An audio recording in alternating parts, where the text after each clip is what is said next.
Hello and welcome to the Learning and Design podcast, a podcast that focuses on instruction design related topics, including many trends and issues in our field. I am Daisy Ann Barreto. I am your host for this podcast. I am excited to be your guide as we explore exciting topics in instruction design. And in each episode of this podcast, we explore the latest trends, case studies, and practical tips from professionals in the field that can help you deliver exceptional learning experience. And here with us today is Canaan, who is MIT alumnus. Canaan, could you please tell us more about your position, where you're currently working, and what do you do? Yeah, my name is Canaan. I'm an instructional designer with Optum Health, um, and I currently support our colleagues in designing and developing content to support a wide variety of support staff in the clinical care world. Thank you, Kana. And I know from just like, your own experience, I mean, from, having you in our program, you have a very interesting career path. Could you walk us through your career path? Like, I know you were a former teacher. Can you give us a little bit of that experience and transition?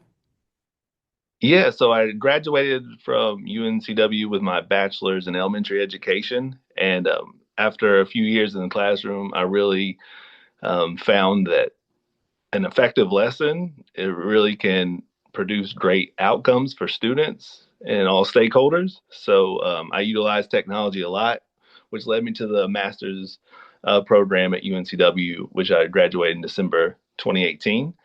And through that program, I realized there were a lot of opportunities outside of traditional K-12 education. So I got a position where I was developing and delivering training to adult learners. And that led me to opportunities that just sort of, I started applying for different positions and got me a foot in the door somewhere. Thank you, Kana. And then one of the things that I was going to ask you, especially as you're talking about that transition from K-12 to instructional design, what would you say were probably, um, maybe the most surprising part of like, that shift that maybe people should be aware? I know that sometimes people do have this this idea that it's easy to translate K-12 to corporate world or a different educational setting from K-12. And I just wanted to hear your experience and maybe what was the thing that you felt that it was most surprising in regards to the shift or this transition. Yeah, so I think the thing that I noticed was like every teacher, if you're really passionate about your craft, you have the great foundation. If you want to develop great lessons for your students in the K-12 setting, you can absolutely develop um, impactful and effective lessons in the adult learning world, corporate world. Um, but the main difference I saw was like, yeah, as an educator in K-12, I tied my success to the proficiency of students, the proficiency levels of students at the end of the year. So that was sort of like what guided me. But in the corporate world, you have sort of more, it's all about the bottom line. So you are trying to make the biggest impact um, on the whoever you're supporting to so they can make a bigger impact for the company financially, if that makes sense, and the impact positively. Um, so I would say the outcomes are tied more to job performance in the corporate world. Yeah, and I think it's interesting that you kind of like mentioned this because I think sometimes the teacher, right? Like, as a teacher, you're focused on that learning aspect, uh, you know, but when you're talking about, in a corporate, especially that you need that performance, right? Like as you mentioned, like that performance is a key aspect, and they need to be performing. Of course, some organization have a specific target at certain level. And then you need to ensure that those training are probably precise and that they are giving that return on investment that people are actually doing what they're supposed to do. So it's pretty interesting you mentioned that. What would you say then that would be maybe the skill sets from your teaching background that can be transferred more naturally into instructional design and especially, doing that in a corporate setting? And in which were probably the ones that you felt that people may need to realize that they may need to do a relearning or upskilling? Yeah, so I think for me was something that transitioned easily was always looking at the what's the objective of the training, and then develop your um, Bloom's taxonomy objectives towards that. Really, that's what I viewed. So I always looked at the end of the course or the training, whatever content I was making, and then developed from there. So sort of backwards planning, right? Um, but then you said upskilling. Something I know y'all probably talk about all the time is the AI revolution, right? So um, that's something that I'm continuously doing because every tool that we use and program that I was like sort of used to is starting to integrate AI more and more. So how can we most effectively integrate that?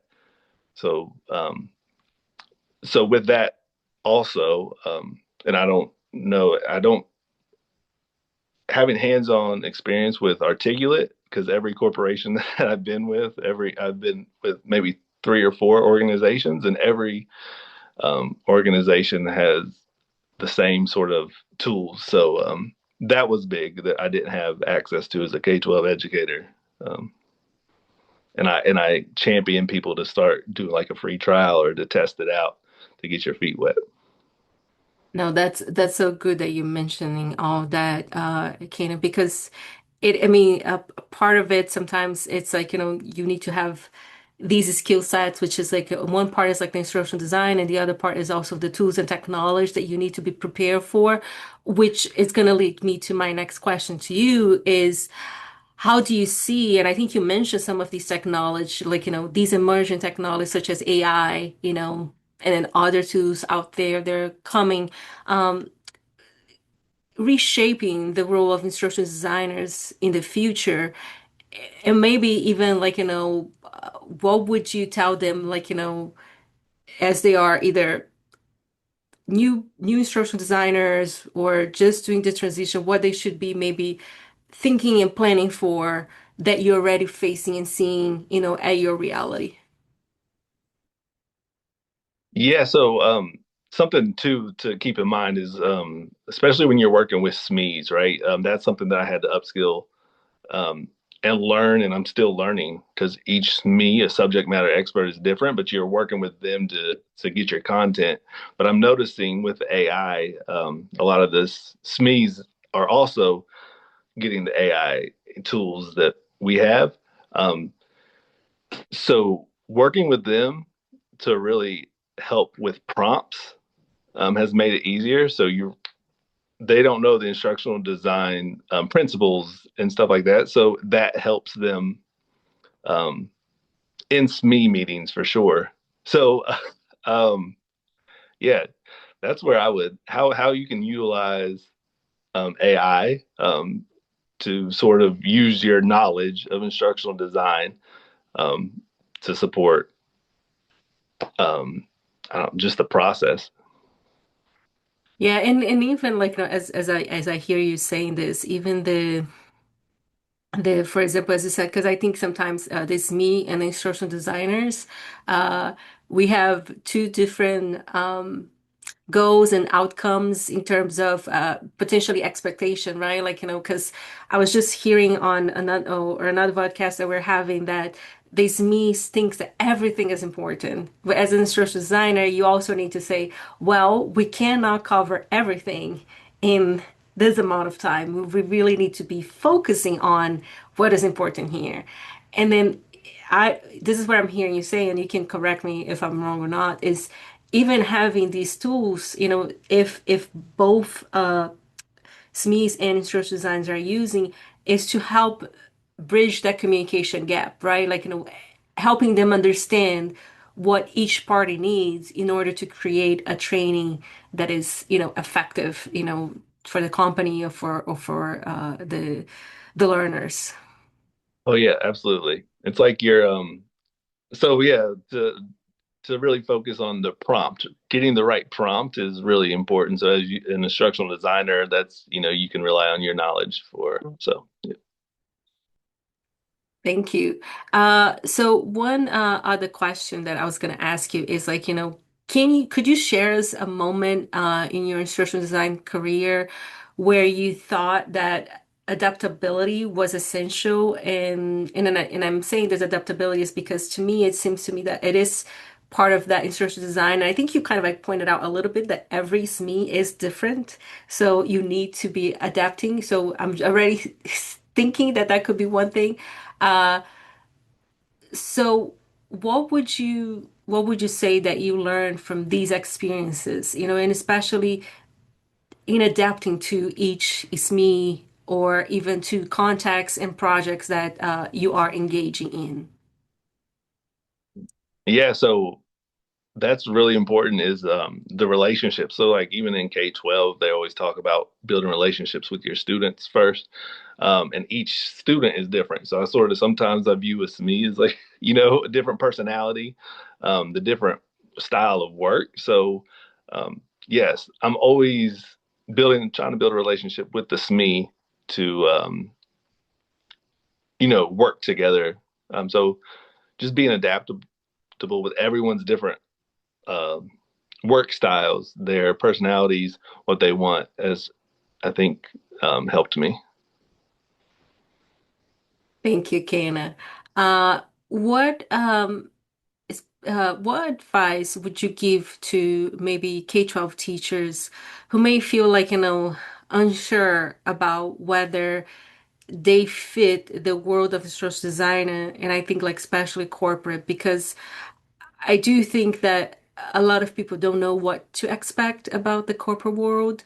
And I think like if you could provide you know any advice or any insights that they may need to be attending to or being tuned in, so as they try to transition or as they think about transitioning to a instructional design career or even especially in corporate, I would say.